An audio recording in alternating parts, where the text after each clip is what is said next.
So you want to grow your own food, but you don't know where to start. You're completely overwhelmed with the amount of knowledge that you think you need to understand. Or maybe you already are growing and it's the middle of the summer and the garden is just growing like crazy and you can't keep on top of the weeds. You can't remember when you sowed those seeds. You don't know when it's to harvest. The plants aren't doing what they're meant to do. The seed packet, it doesn't make sense. What's going on?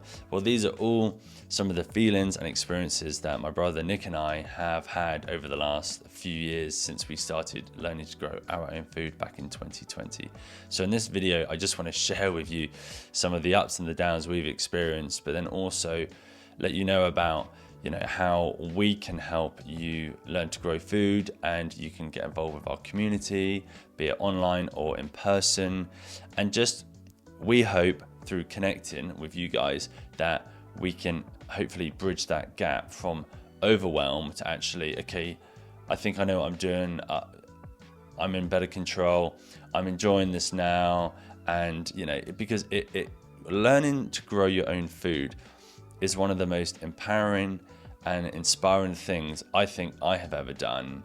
And since doing that, it's opened my eyes up and my mind to just so many more possibilities in different areas of my life. So I cannot recommend it enough. So let's basically get into it. So going back to the start, Nick and I were just like gun crazy, just sowing seeds left, right and center. And, this was during 2020 and we had an amazing summer here in the UK, and we were just like sowing everything, growing and growing and growing. And we were not listening. Well, we still don't listen to the seed packets, but we really weren't listening to the seed packets back then about spacing, and we were cramping stuff in. And it was amazing. It was amazing. I often say to people, one of our polytunnels, it looked like a scene out of Jumanji. Everything started amazing and it was stunning, and then it just kept growing and growing and growing. And by the end of it, you had just everything growing like this. It's crazy. And then animals would just run out of the climbing beans and stuff. It was pretty wild, but it was amazing. But it was a very, very steep learning curve with tons of overwhelm, amongst that as well.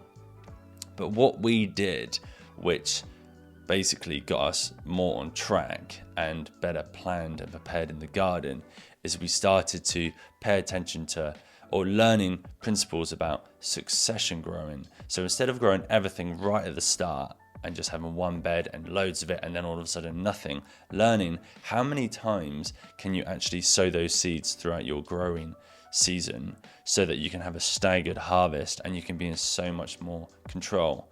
And also learning the sowing dates of when you can sow, how often you can sow, and then having a rough idea of when you can harvest, because you can all of a sudden take a deep breath, calm down, slow down, and know that actually instead of just growing one big crop of, say, carrots or onions or beetroots, you've actually got this great big window.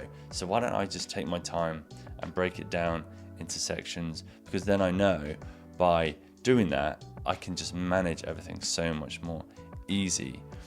On top of that, there were a number of things we did, but by also doing something called polyculture, so by growing instead of just one monocrop, so one bed of carrots or one bed of onions or one bed of whatever, which we used to do, we did something called polyculture, which basically means you might have, like, say, a row of carrots, a row of beetroot, a row of onions, a row of whatever, and they're all going to grow and get harvested at different times, meaning that different spaces in the bed are going to open up at different times. So you can be switching in and out different plants. So you can be working those beds, I believe, more optimal by having more of a schedule, a flow.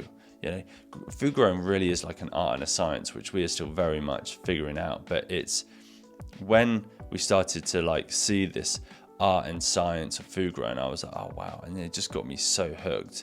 And companion planting, there are just so many things you can do to take out that overwhelm. But I have to say, one of the biggest things we did was understanding when to sow, when to plant out, and when to harvest.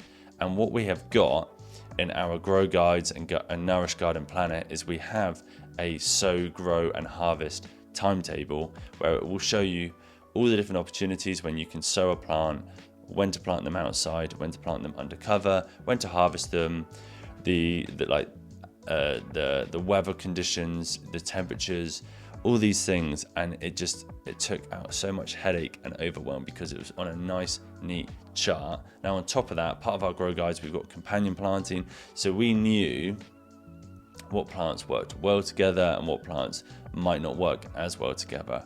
So pests, haven't even spoken about pests yet, but by companion planting, even really basic stuff like taking flowers and adding them into the garden, you can attract those beneficial insects that can help to keep the aphids and other pests at bay.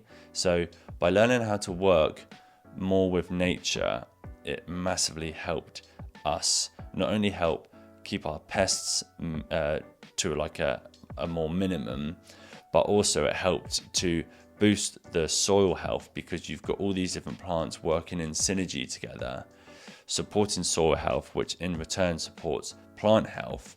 So yeah, there are just so many ways that you can learn and just adopt a couple of these methods into your food growing, which can help save time, reduce overwhelm, and yeah, you can really start to enjoy it more and more. So by all means, you can go check out our grow guides and Nourish Garden Planner in the link in the description, and you can read all about what it is, which you can download, but also you can get involved with our online communities. We have a Facebook food growing group, we have our Facebook page, we've got Instagram, and what we would like to do is just to connect better with you guys. So I'll put all those links in the description, because what we have found is by connecting with people online and in person, it boosts your confidence. You don't feel alone. You don't feel as overwhelmed anymore because you've got like loads of people on a very similar journey to you.